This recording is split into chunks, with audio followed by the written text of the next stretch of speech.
the zone by 7 p.m. tonight. Any person we know violating this order may be charged with a Class B misdemeanor.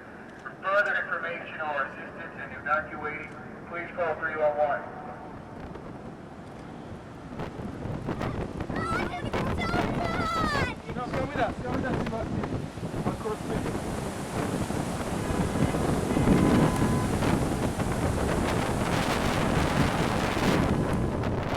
All of us across the country are concerned about the potential impact of Hurricane Sandy.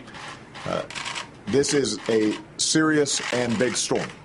And my first message is you need to take this very seriously and follow the instructions of your state and local officials because